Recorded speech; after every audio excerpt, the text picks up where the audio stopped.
Adolfo de Jesus Costanzo, also known as El Padrino, the Godfather, led a cult-like gang in Matamoros, Mexico, with Sarah Aldaltre, the godmother. The Godfather led Los Narcoticanos through several murders, including the infamous 1989 torture and murder of American student Mark Kilrow. Kind of an ironic name there. In total, he has 16 confirmed victims with 26 more murder accusations. And that is the topic of tonight's episode, where we dive into Mexico and take a look at Adolfo, who used magic and religious inspirations to form a cult that led to murders across Mexico. This is the Full Send Rejects. I am your host, Kodak. I'm the other Kodak. And you heard what we're talking about on tonight's episode, Adolfo de Jesus Costanzo. Dun, dun. But as always, we have our pre-topics today, which includes celebrating our little girl's birthday, turning 3, talking about Steelers, how they can sport, and as we also enter into our playoffs for fantasy football, well, one of us do. Depending on the league. And are you actually in the playoff? I think so. Maybe. Oh, we're also going to do some more reviews. If you heard last week's episode, we talked about the Spider-Man game. This week, we'll be talking about Tulsa King Season 2 as we finish that. And I also finished God of War Ragnorak, so I will be doing a review of that. But first, we will begin with Alina turning 3, which just says that time has flew past. Oh, it did not slow down, not 1 second. No, it's pretty crazy. And we had a Bluey party this time. It was so fun. She had such a blast. She really did. I mean, she had 2 bounce houses. She had fun. She had her own cupcakes, her own cake, the duck cake.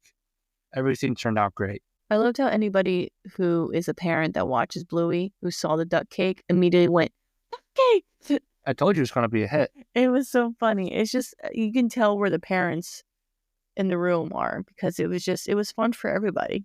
It was more so for decoration than for eating. Yeah. I mean, Cole tried eating the duck.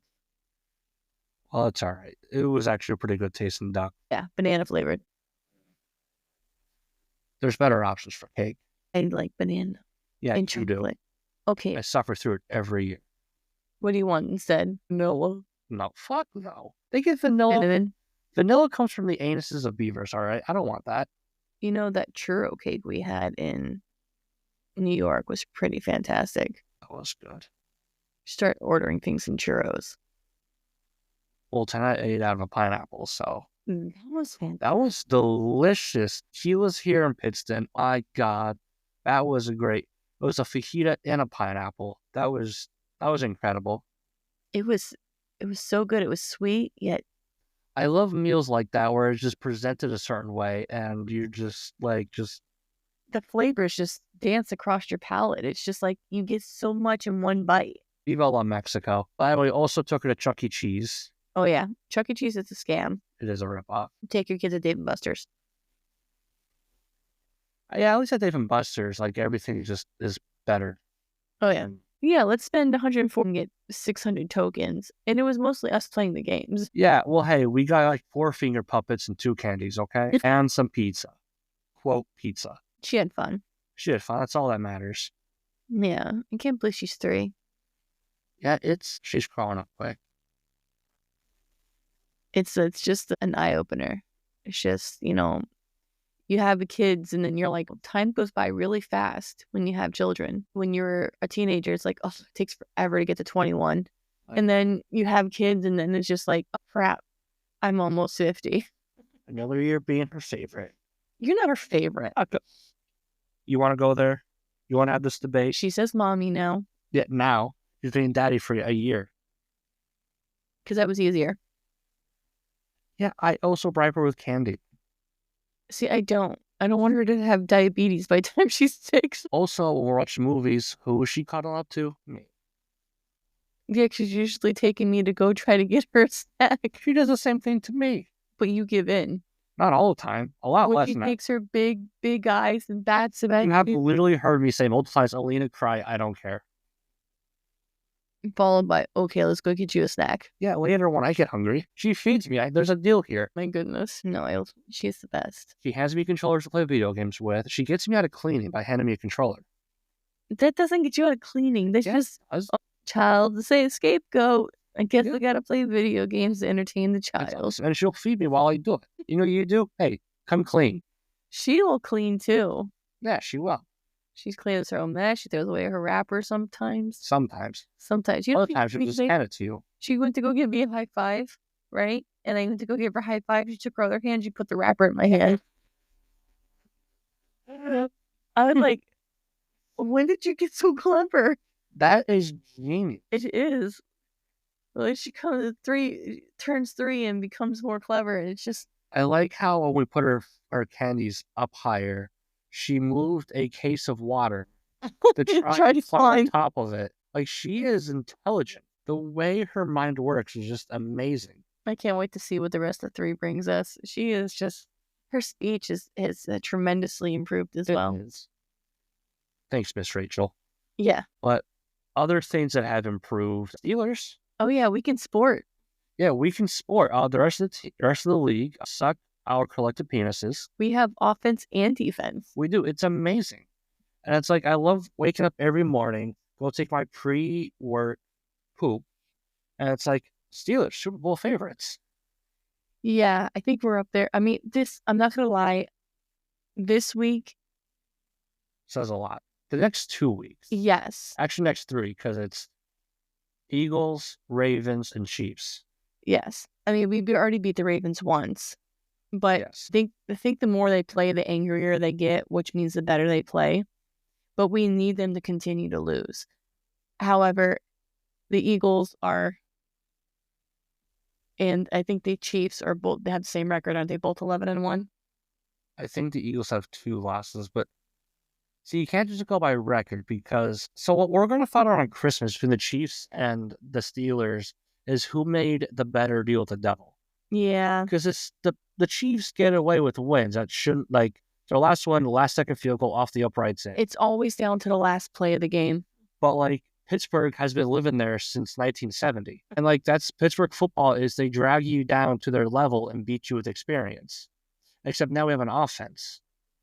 We are second half kings. I mean, I feel like we really explode after the second half. And, like, this past weekend against the Browns, like, oh no, we don't have George Pickens, our threat, and they still found a way to pass the ball. I mean, the first quarter and a half was a little shaky. Their recoveries are fantastic. Our special teams is amazing. Goated. But, like, past 5 years, and I've been saying this all year, is we just didn't have a quarterback. We had the ghost of Ben's arm after a surgery, which, again, one of them was an 11-0 start, but then teams figured out, wait a minute, he really can't throw past 5 yards. Yeah. Stack it. And then Kenny Pickett. We had Rudolph and... Yeah, there was the year where Mason came in, and then we had Duck Hodges. Yeah. But yet all these teams were playoff-bound teams. You just missed a quarterback, and they brought in 2.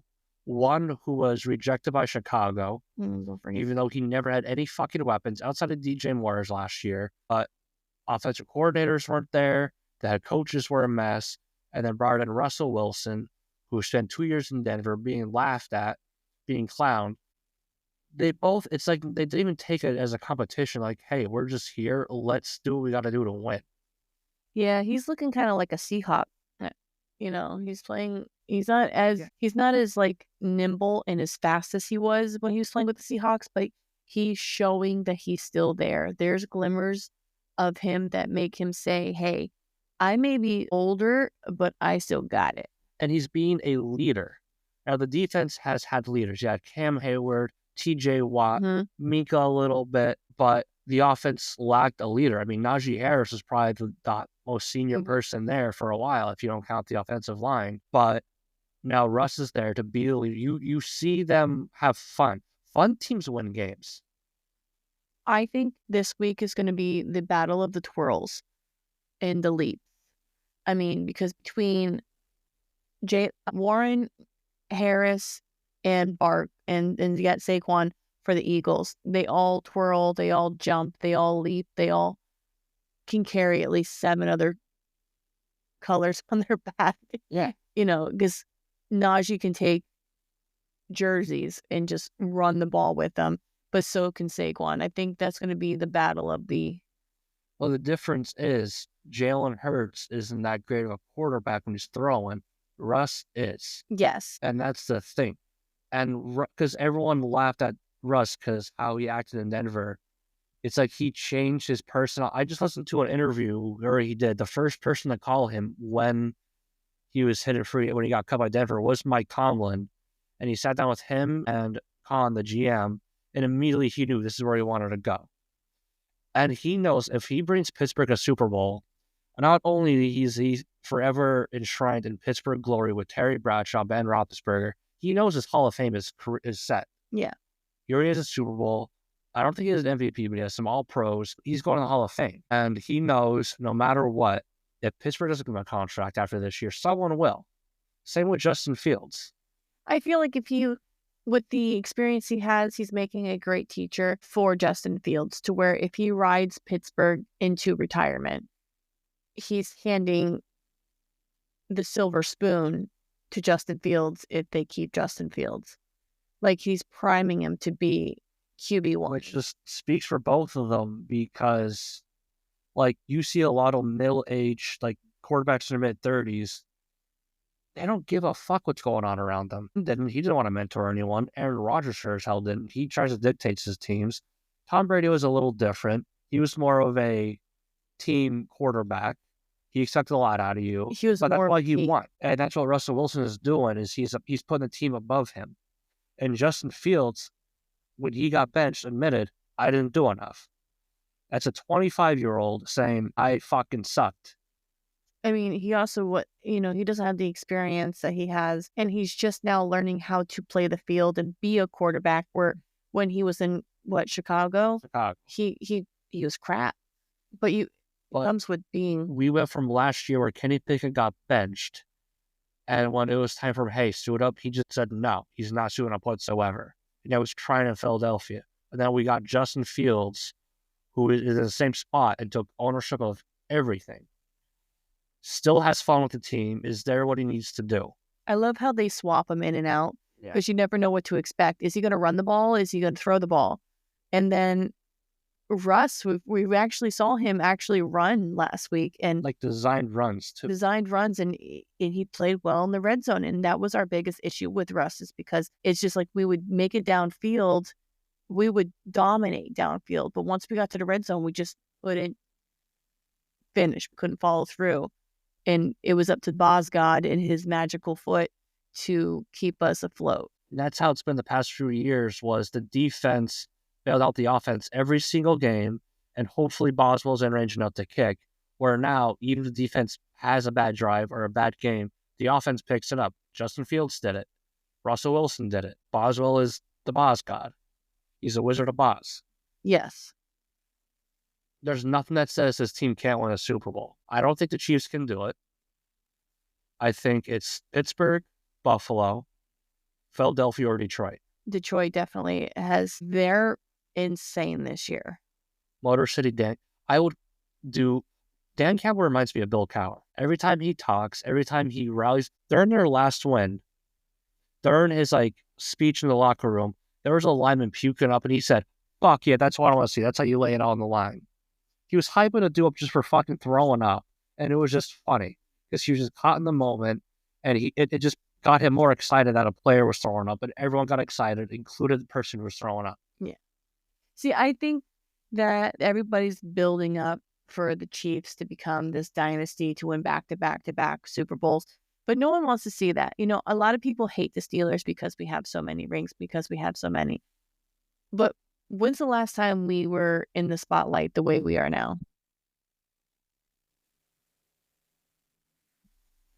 It's been a while, and the reason I don't think the Chiefs can do it, they're barely winning these games. Yeah. They almost lost to the Panthers. When you get to the playoffs, and granted, they're going to get hot, they're a well-coached team. Andy Reid's probably the best coach in the league. Probably goes Andy Reid, Mike Tomlin, and then, I don't know, maybe Harbaugh. And then if Dan Campbell wins the Super Bowl, he'll be number 3. He'll be up there with Mike Tomlin as 2A, 2B. oh, it's Mike Tomlin's Super Bowl, then it's like Andy Reid, Tomlin, 1A, 1B. But that's why they're winning, is they're a well-coached team. But you got to think, if they have that number 1 seed, you're facing you're probably going to face Baltimore if they win their game. You're going to, if not that, you're going to face Pittsburgh. And if you make it past one of those 2 teams, you're facing Buffalo again. And then you go and face most likely the Detroit or Philadelphia. That's a gauntlet that not many teams can do. And they're struggling against teams now that aren't playoff teams. Whereas Pittsburgh's playing great football. Buffalo, in a year where they're supposed to fall out because they lost all the receivers, excelling. Yeah, they're insane. Detroit, 1 loss, absolutely obliterating teams. Eagles, who you never think just one running back could make a difference.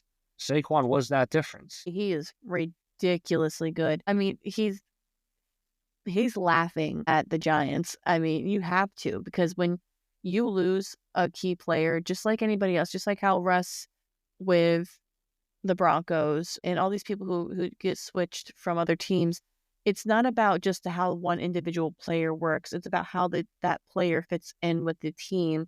And it's not, it's team for a reason. Yeah, and that's what Pittsburgh is. They're playing as one unit, one team. And that goes with the new GM that came in 2.5 years ago, and then players in the 3rd, 4th round of the draft. And they're starting. The center right now is a rookie third rounder, is one of the best centers in the league. The D tackle he drafted last year got an interception this week. Yeah, we have a lot of players that are they're just doing their... He brought in Russ. He brought in Justin Fields. He traded away Deontay Johnson for Dante Jackson. And Dante Jackson's leading AFC with 5 interceptions. Mm-hmm. And at that time, everyone clowned it, thinking this was, what's he thinking? Khan don't miss. No. I believe in Khan. We're doing very well, and I'm super happy, and I hope, regardless of how far we go from here, we can only go up and only improve more, and we will have another ring. And like before this year, all the talk was Tomlin's gonna have his first losing season. They're gonna be last in the division. You got an Asian quarterback in Fields who has 5 wins over 3 years or whatever it was. The defense can only do so much. There's no offensive weapons. And look where we're at. The only thing I have to say about our defense is watch the middle. They always leave the middle open. That seems to be the problem. And that's the problem. And that's been like a Pittsburgh issue for a long time.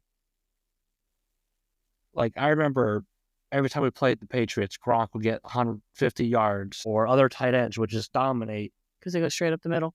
Yeah. Or slot receivers would just get 20, 30 catches out of nowhere. Yeah. But still, they come down when they need to. They force turnovers. You never know what's going to force a fumble. You don't know when Highsmith is going to get a sack. You don't know when Dante Jackson is going to do something. You don't know. Cam Hayward blows up offensive lines. He goes from doing nothing to doing everything all at once. Yeah. Like, these are men playing against boys. Oh, yeah. Speaking of men, we've finished a nice, manly little gangster show. You of Tulsa King. Oh, yeah. What'd you think? Sylvester Stallone does not miss. I mean, for someone his age, for someone of his caliber, he is an amazing actor. And I just think the cliffhangers they leave you on. Yes. With the whole how they, I mean, I don't want to spoil it for anybody, but how they ended that after such a huge... Oh, I'm doing spoilers. Okay. Well, that huge, shootout, and how just when you think where are they going to go from here if they defeat the bad guy, there's always something else that comes up, which there's going to be a season 3 because it's just too fucking... Well, how they ended it. Yeah. And he already talked about, he did an interview, there's going to be season 3. The only reason they didn't show a face of somebody at the very end, because he hasn't found the actor yet, but he wants to find an actor that hasn't been featured in a while to play him. And I'm thinking that has to be Matthew McConaughey. What was the last thing you've seen him in? Wolf of Wall Street for a little bit. Dallas Buyers Club. He does a lot of... Interstellar, I think he was in. Interstellar. Sing. Yeah, he was, yeah. I mean, like, actually appearing, like, Yeah. I mean, he hasn't done a lot in a while, but it'd be nice because it goes with that whole Western vibe. that's all I'm saying. It'll be perfect. Like, who else? I mean, this person's like a government person or whatever. So who would fit? But still, Matthew McConaughey would fit perfectly in the show. But I don't know who else could. Like, if Kevin Costner was doing Yellowstone, maybe him. But I have no idea. Kevin Costner's not doing Yellowstone. Well, recently. Yeah. So he's saying he wants to be someone who's been in featured recently. Oh, Oh, that's fair. I just wouldn't know unless we looked at like a. I mean, you would have to find someone to fit the cowboy part. ooh, actually, there's an idea. Who you can get a Christian Bale in there? I was thinking that too. Well, I was originally thinking, I can't think of his name. Played Batman in the 80s. Tim Burton's Batman. Well, he just was in Beetlejuice. Yeah, him. Yeah, Michael Keaton. Yeah. I think that'd be pretty cool for like that kind of role. I just feel like he's a little old. Not old, but he's a little.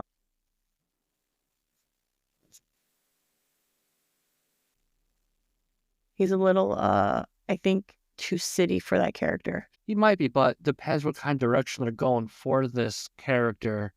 Because he said in his interview that it's a government agency and they want him to flip on people, but he said, quote, "I'm no rat, but if a few people got to get hurt, then so be it." So I think this, what I loved about this season is like the first few episodes, it was like they're just having fun. Yeah. Like they're joking. You had Jelly Roll come on out of nowhere. Yeah. Like it seems like they just had fun and then just slowly transitioned into this chaotic underground world of just who's gonna hit who's gonna fight who's gonna get shot, who's gonna die. It went from like this nice, relaxed feeling to just suspense. Yeah. Sometimes you need to like create that role to the dramatics of the romance like between him and what's her name, the girl that owns the I ranch. forget her name, but yeah. Like how they took the time to build that up, his relationship with his daughter, and they had a couple easier episodes, but then they went bam, let's blow some people's cars up and think that they're dead, or hey, let's shoot one of these characters and that's been on the season since the beginning. It's like it went from it was like the calm before the storm, and then it got crazy. And season 3 it looks like it's gonna be the same thing. Yeah, I honestly, it's one of those shows that it's not going to be around for a while, but it's going to be good while you get it. Yeah, because Sylvester, you can tell he's up there. Oh yeah, he's like 70. He's like 74 years old. Yeah, I mean, you gotta give credit where credit is due, especially actors who are still acting, and you just never know when there's going to be an expiration date in the middle of filming. I hope. Oh no, I'm gonna cry because that's our childhood. Yeah. Like we went to the Rocky statue and, just growing up with somebody, especially like older TVs, like not only we grew up, but we grew up watching it with, not even realizing the significance of the movies. Yeah. It's just because I think it was like he's one of the few people, or maybe the only person with like 4 Emmys across 4 decades, or like something like that. He's just such an accomplished actor. It's insane. And anybody who hasn't seen this show yet, it's on Paramount, right? I thought was it Paramount? I thought it was Peacock. Or was it Peacock? I know Yellowstone is Peacock. Oh, he's also on Peacock? Yeah. Then this is Paramount. Okay, yeah, Paramount. It's one of the streamings. Use Google. Yeah, use Google. I mean, I was trying to be the producer at the same time, but I couldn't remember. But if you haven't watched it, I would definitely watch it. I actually I was talking to Andrew about it because he hasn't seen it yet, and I showed him a clip, like a teaser, and I'm like, dude, it's one of those. It's electric.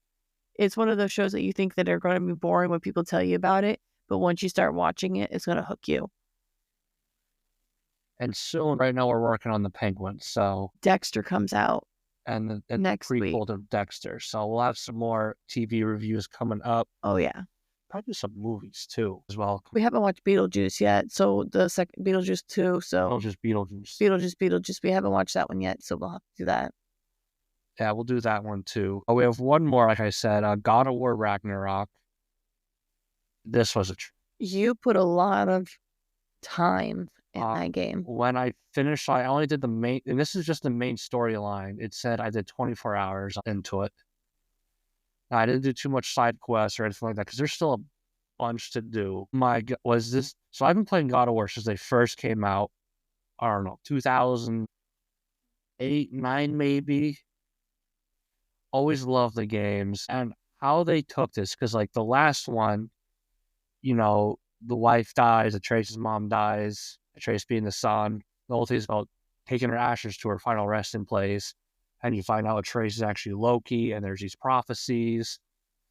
And like beginning of this game, out of nowhere, Odin shows up with Thor. You gotta fight Thor, epic fucking battle, and you get through the game. You're going through. You can tell Kratos is just like remorseful. He doesn't want to fight anymore. He's just trying to be a dad. Like in the last game, he didn't know how to do this. This game, like this, all he wants to do. He doesn't care about anything else. He matured. Yeah, he matured as the God of War. But what really got me was Atreus' character. Want his own independence. And like when he went to Asgard for the first time, Kratos like flipped out. He was scared. Like you saw fear because he knew Odin wanted to kill it, or not just Odin. He knew Odin wanted to use his son, but others wanted to kill him. Thor wanted to kill him. All these people, and you saw as Atreus made mistakes. Like there's one where he got someone killed. He's hurt.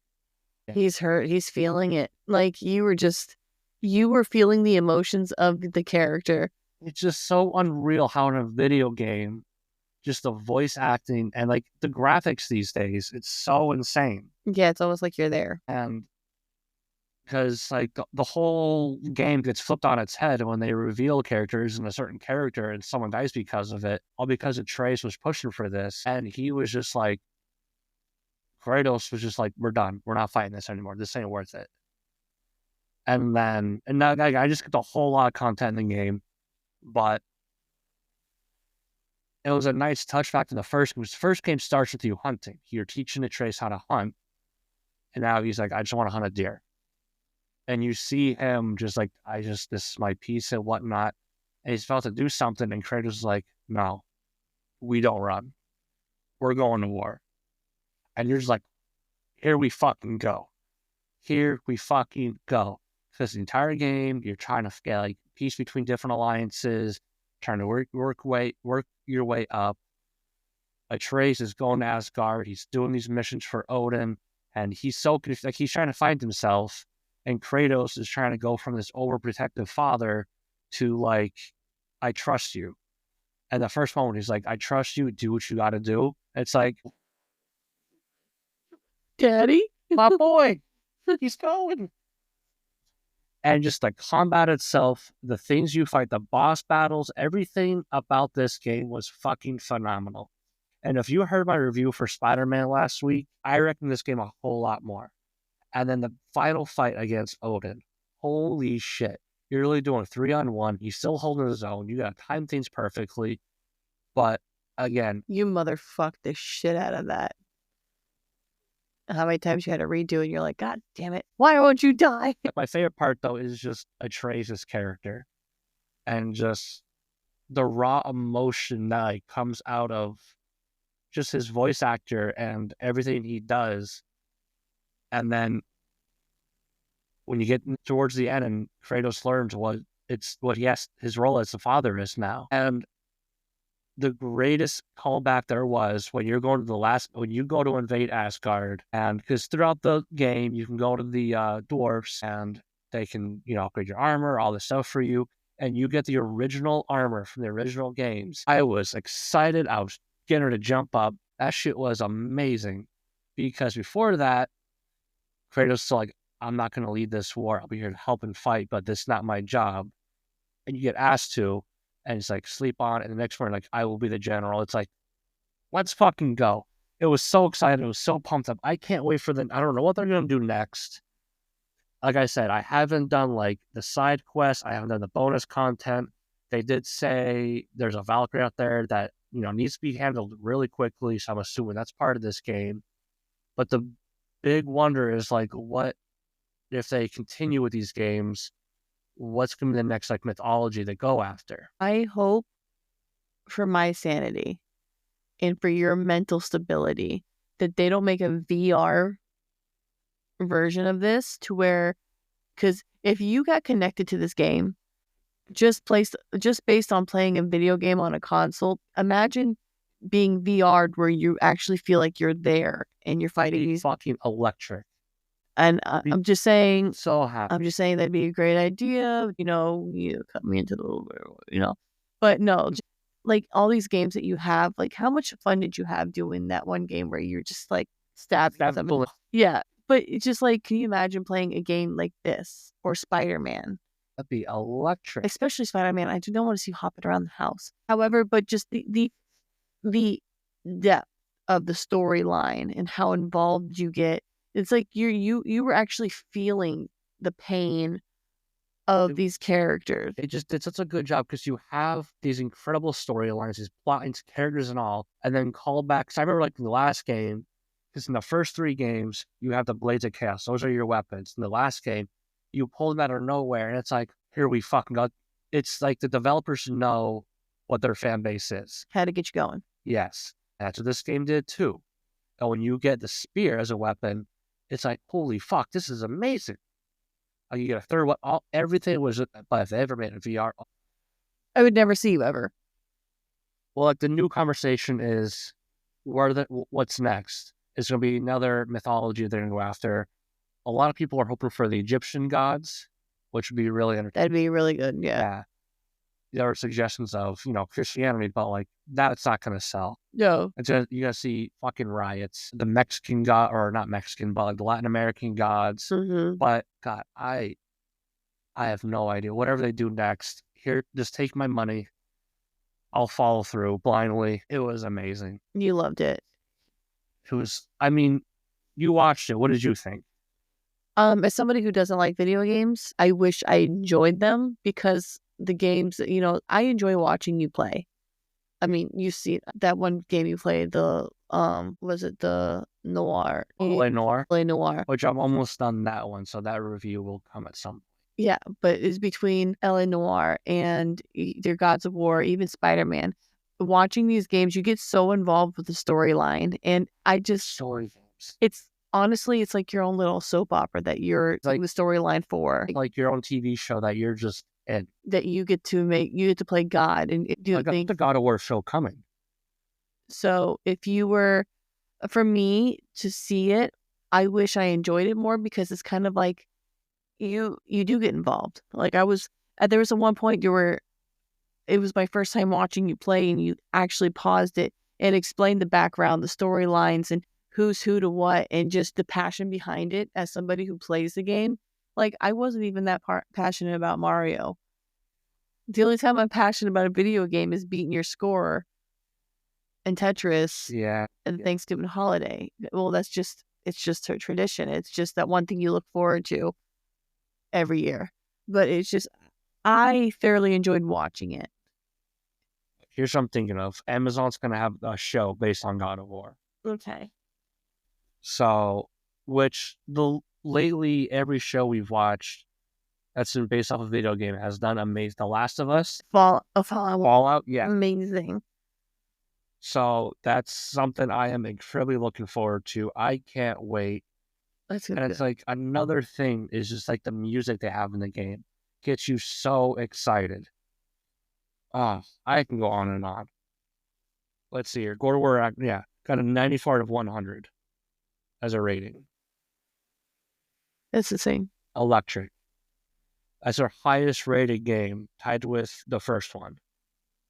That's insane. It's a good start.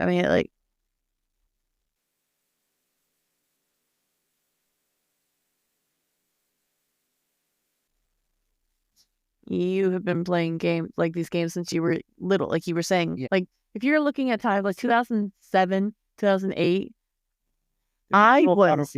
God of War came out in 2005. Yeah, so you were playing this stuff 10. when you were 10. I'm sitting there thinking, I'm like, I graduated in 2007. I was like, by the time I was 17, obviously you were like 11, 12, 10. God, that makes me sound old. Stop it. I was 13. But the fact, like you were playing these games for half your life. That's why I love like these throwbacks they have, like the armor, the weapons, all this stuff. It's so neat. Like you've been involved with this storyline. Like I said, it's a soap opera. You get involved in the storyline to where you need to see it through. So even if they have 5 more games come out, you already know that you're gonna play all 5 of those games, regardless of the storyline. There's just certain franchises that they have. God of War is one of them. Anything Naughty Dog will make. They make Crash Bandicoot, Uncharted. They make They didn't make Borderlands. But you love. That's 2K. But you love that game. Oh, that's a fun one too. But yeah, Naughty Dog was made they made Jack and Daxter, which was fucking awesome. But I don't know. We'll see what I get done next. Probably Eleanor. Yeah. Yeah. That's probably your next one. But before we get to our main topic tonight, if you do hear sniffling and whatnot and weird pauses, we are sick. We've been attacked by a rhino virus. So we apologize for that. I'm going to do my best to edit out the sniffles. If you're fighting through it with us, we thank you. But thanks to technology, we can probably cut all that dead space out and that dead air. However, the sniffles are going to be hard to cover. Because I am pausing to sneeze. Yeah. And I'm just fighting to make it through. Me too. Melatonin is going to come in handy. I've been sick for a whole month. Yeah. A whole month. Like, I can't kick this. Well, this is bad. This diseases are bad. But if you want to hear us when we are not sick, we have a whole library of episodes. If you're new to us, feel free to follow us on our social medias and all that. Follow us on Spotify, Apple, wherever you listen to us. It does help. Thanks. But now I will get into our main topic of tonight, Constanzo. It's Taco Tuesday, too. Oh, it is Taco Tuesday. And we ate Mexican for dinner. Out of a pineapple. Look how well this ties into each other. This is excellent. But if you ever heard me say foreign names and foreign areas, I'm not the best at pronouncing things. So I apologize in advance for this. But let's get into this.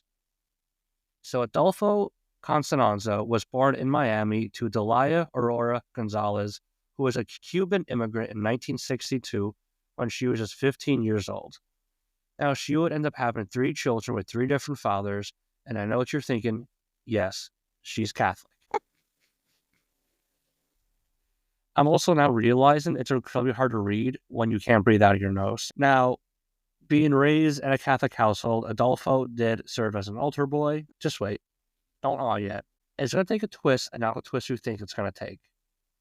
Now, when her first husband died, she took Adolfo to live in San Juan, Puerto Rico, where she remarried. Adolfo was soon baptized in this new faith. However, his mom took him on frequent trips to Haiti to learn voodoo. Oh yeah, we're starting off a little spicy here. Now, from the start, Delilah was quick to fill Adolfo's head with the ideas that he was the superior being to everyone else, and as I will get into, taught him to torture animals and sacrifice them for religious purposes. He was often praised for showing no remorse and no emotional response to the animals that were killed. And before I continue, you are our residential psychopath expert here. What do you think this is doing to some kid? Obviously, it's playing on his mental, and it's going to confuse him, and it's going to be it's an unstable situation. Right. However, I believe it's Delia and not Delilah. Delia? Well, corrected here first. But yes, to be somebody who is going to take a kid and go from one to another and not have consistency or stability, you're going to have that kind of We're also talking about the killing of animals. Well, I'm talking about being praised for it. the killing of animals obviously is your first sign of a psychopath. Yeah, but it's also, to me, it's like they're pushing him to do this. Like they're forming the psychopath. Well, especially voodoo, it's one of the big things to sacrifice animals.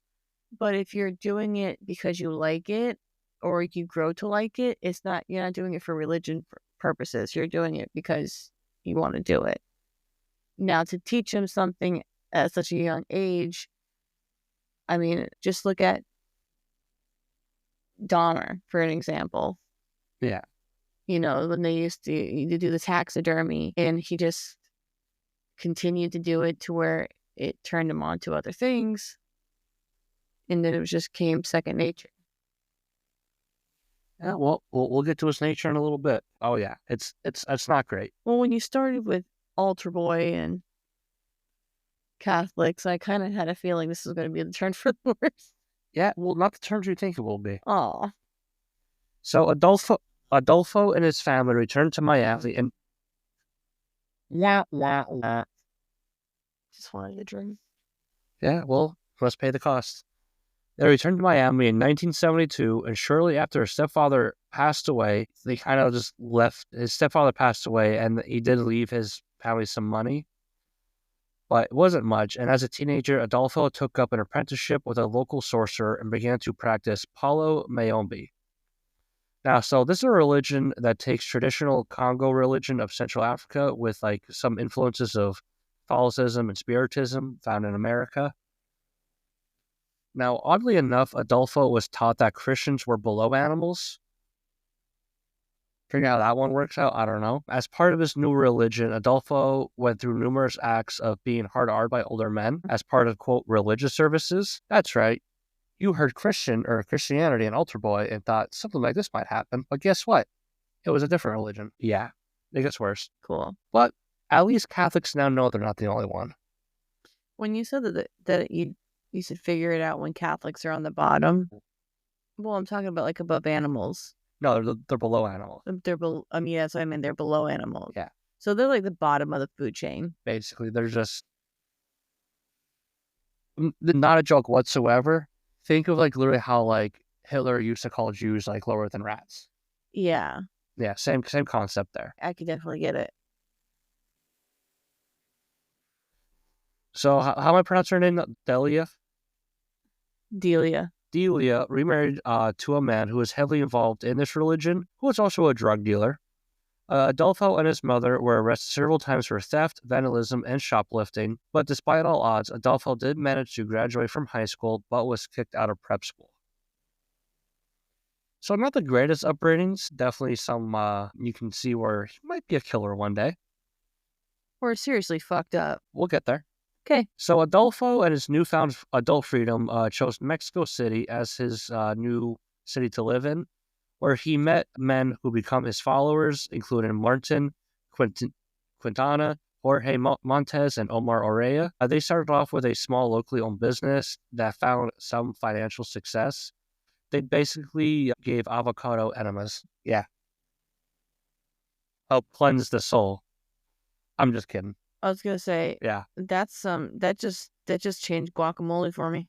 Yeah, well, if that keeps guacamole in the house, then yeah, avocado enemas. I'm just kidding. They would cast spells to bring good luck on people, which sounds less plausible than avocado enemas for some reason. I don't know. But this was often at the extent of an animal sacrifice. Animals included chickens, goats, snakes, zebras, and even lion cubs somehow, because it's Mexico. Now, many of his clients involved rich drug dealers and hitmen who viewed his performances more of a show than anything. They basically were just paying for, like you would for a ride at a carnival. His cult was often associated with the Gulf Cartel, and they were protected by high-ranking police officers, so they can get away with a lot. Like, it sounds like a cult, but then you said cult. Yeah, it is a cult. You're not sacrificing lion clubs and avocados and not being a cult. That can be a gang. I mean, they're kind of, we'll get there. There's, no idea. For someone who has not read this, you're getting a lot of things here. Serious foresight. Get it? I have glasses on. Such mountain. Excellent. Drug kingpins would soon learn to revere Adolfo when their profits began to rise when they moved drugs when he told them to. But what they thought was actual magic was just Adolfo getting information from dirty cops. But hey, what in Mexico? 20's 20. So Adolfo soon expanded beyond animals and took up grave robbing for a monster mesh. I did write this right. Halloween. He did the mesh. The monster mesh. Avocado mesh. It was an anal split. Oh, he claimed he had heard the voices of God commanded him to do so. So he dug up human remains to put in his cauldron. That's right, he is going witch mode now. His followers began to believe that these spirits grew in power from the cauldron, which, would mean that they would want live human sacrifices. So they would go on a string of murders, which would leave bodies found throughout 1980s Mexico City. A lot of these bodies would be found skinned, and often the victims were skinned alive with their blood taken. This reminds me of, what was his name? Shaman?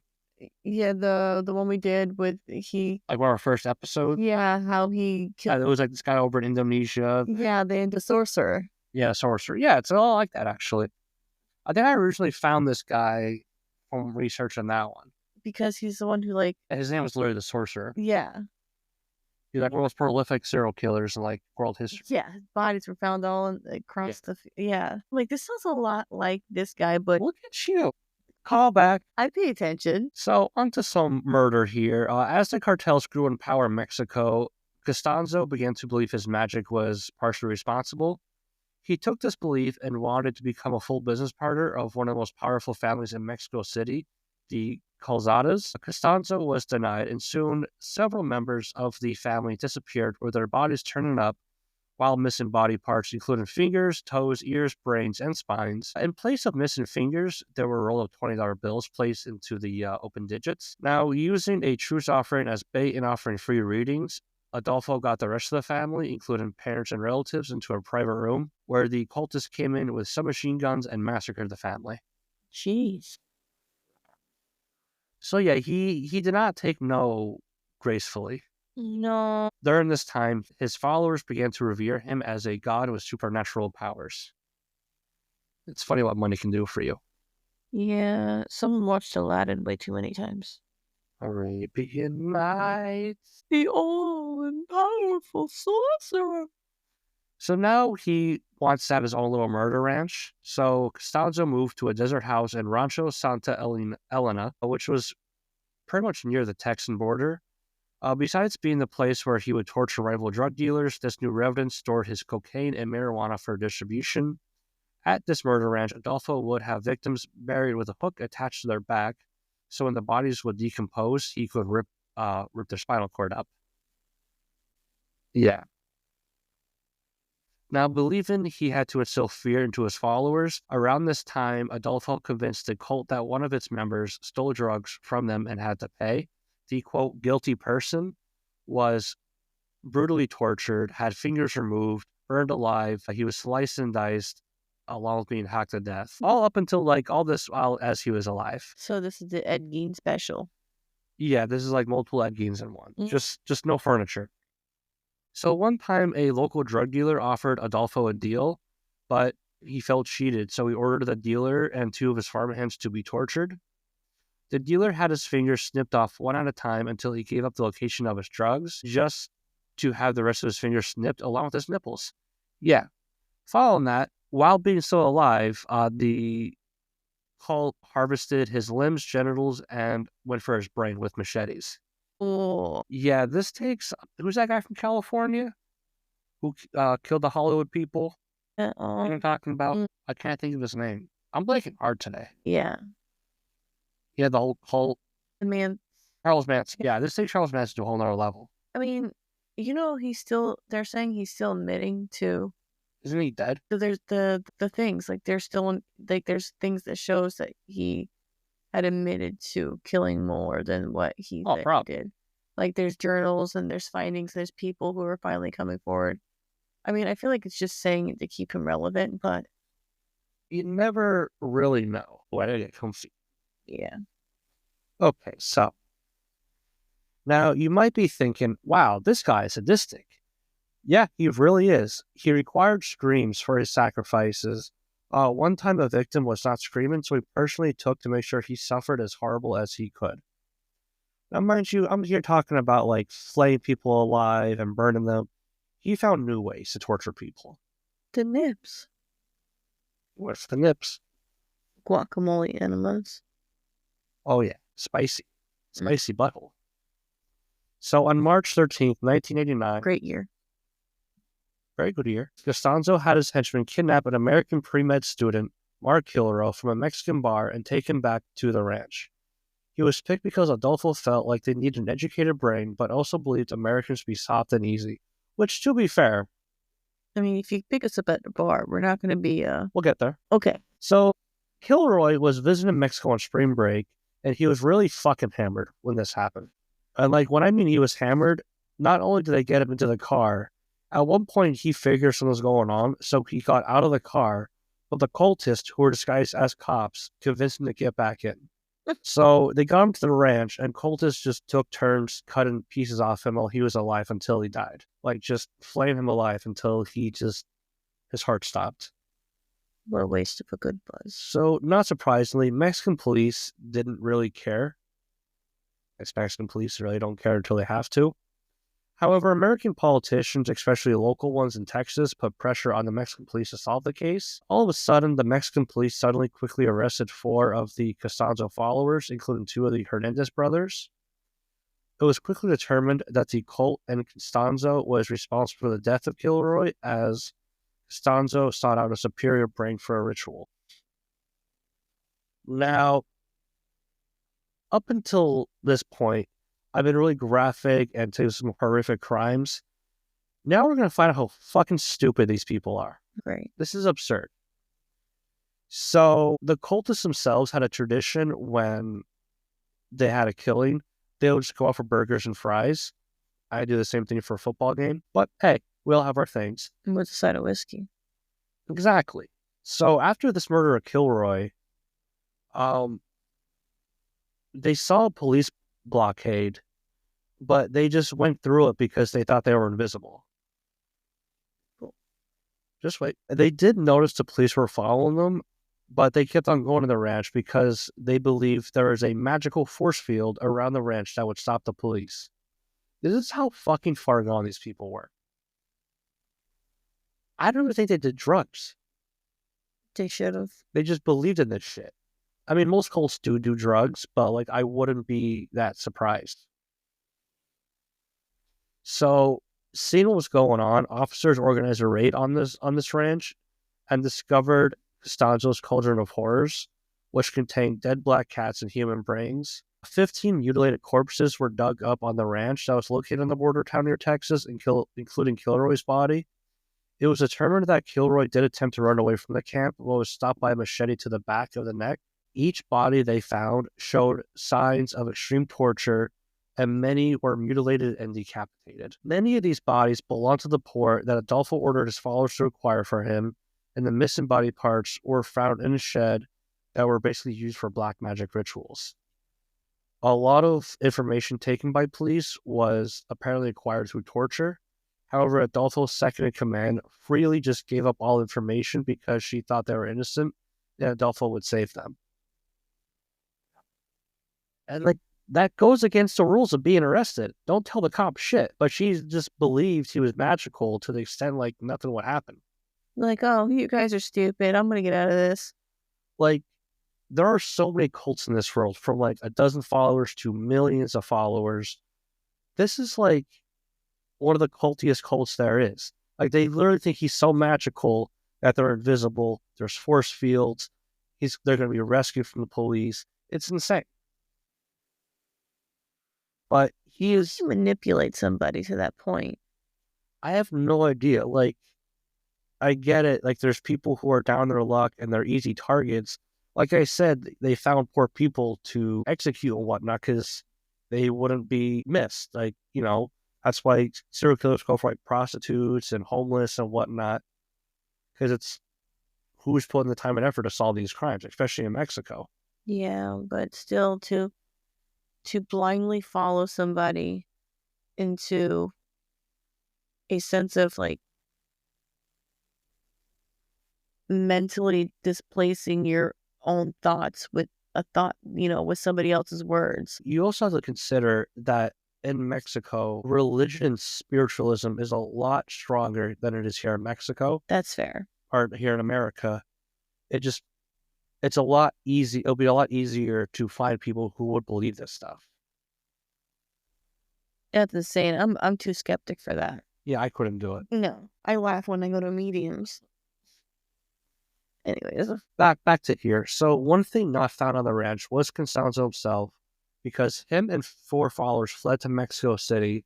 He remained low until police arrived to answer a disturbance call at an apartment complex he stayed at. Now, he freaked out. This almighty, powerful god of this cult freaked out because he thought cops found him. So he opened fire with a machine gun. The cops were just down there eaten by their car. So he took aim at a propane tank and fired, but turns out his aim is not magical and nothing happened. So, and this was actually kind of smart. He threw money at the officers for being pigs. And that's actually not a joke for me for once. It's an actual, like, his reasoning because they're pigs. But it was also a move to attract innocent people to get in the way so they could be gunned down, go down in the blaze of glory, but also maybe distract the police officers so they can escape. More reinforcements did arrive. He did not want to go to jail, so Constanzo handed his weapon to one of his followers, Alvaro de Leon, in order for him to kill him and Martin Quintana. Leon obliged, killing them both before being arrested with fellow member Sarah Adolfo. jeez. So in total, 14 cult members were charged for a range of crimes, including murder and drugs and other drug-related charges. Sarah, Elio, and Serafin Hernandez were sentenced to 60 years in prison, with others sentenced to 30 years.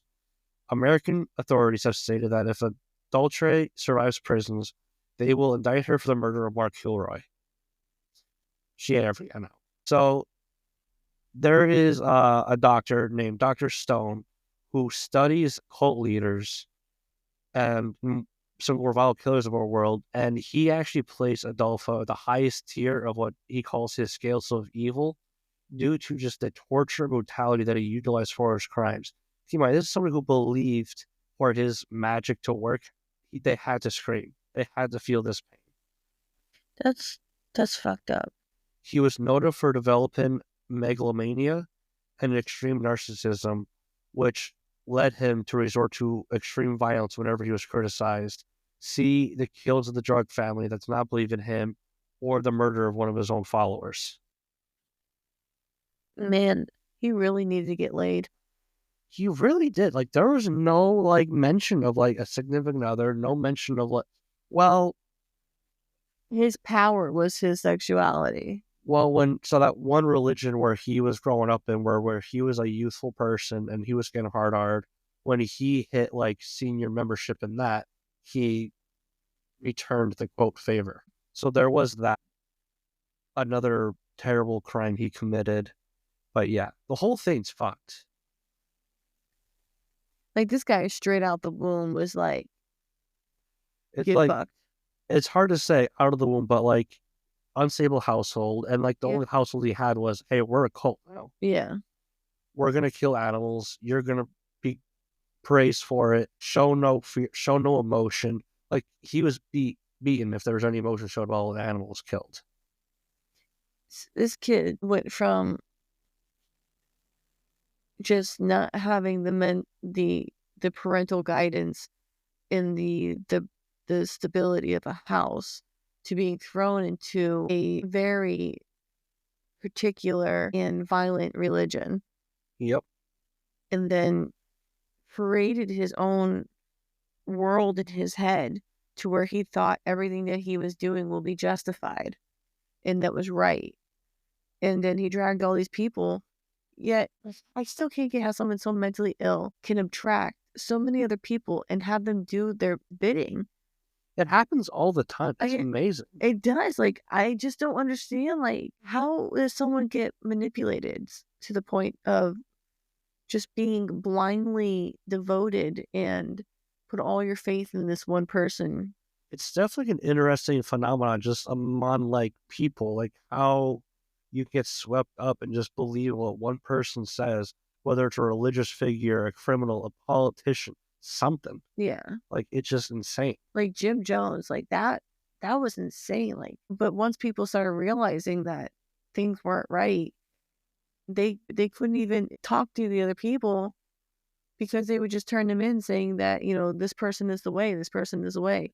Like if you looked back at, when you learned about Jonestown, how people started seeing like different things, and then all of a sudden he created this mass genocide, and he had all these people that pretended to drink it, and they had people forcing them to drink it or they got shot. Like it was insane. Like, well, that's like the one podcast I listened to earlier this week, and you're like, "Fuck, are you listening to?" Yeah. Where it was like 400 people were killed, and they were showing like it was over in Africa, and I think it was Kenya, and like authorities found like evidence of like some of these people were like strangled, and it was like they found proof that like this guy hired a local militia to come in and kill whoever wouldn't go through with it. Yeah, it's insane. Like, And they didn't even take a poison; it was just mass starvation. I don't get it. I don't get how some one voice can just overpower people's own thought process. Well, they have to be a little crazy themselves to believe this stuff. They have to be like something's not make. They should probably be institutionalized. That's a lot of people. Like he had like a dozen or so followers. They're all probably mentally deranged themselves. Something wasn't clicking. Yeah. The math wasn't mathing. The math was not mathing. All of it was just, it wasn't there. They were rising with the tism, though. It's probably true. Well, before we dive into us getting canceled, you have any more notes for today's episode? No, it's so hard to believe that. I just can't. Maybe it's just my mental stability of thinking. No, you're right. I mean, it's insane, like how anything like that could happen. But that's the world we live in, where it happens all across the world. Like, word is law with these people. Yeah, they just follow whatever is said, and like that, it's crazy to me. Like even like you take a look at the Catholic Church. Yeah, I know not everyone's bad, not attacking the whole religion. If you're a follower of it, good on you. But to worship a book and the words that are said in a book. Well, there's nothing wrong with that per se, but like how they cover up so many crimes. Yeah. Well, there's a lot of stuff like that in the Bible as well. So the stories and everything, like you read about it, you're like the sacrifice, but you got to read about the other ugly shit too. There's a lot of shit. Listen, all I know is I'm supposed to rotate my crops. That's what I got from the book. Okay, rotate my crops. No, but I'm just saying, like, just even I'm just using I'm not going against anybody's religion, but you worship a person in this book of all these things. Like, there's people who follow that to the T. Yeah. Some people act like they do. Yeah. But the people who are devout, that do everything, in a way, it crosses that boundary of being, devout in your faith and then a little culty-ish.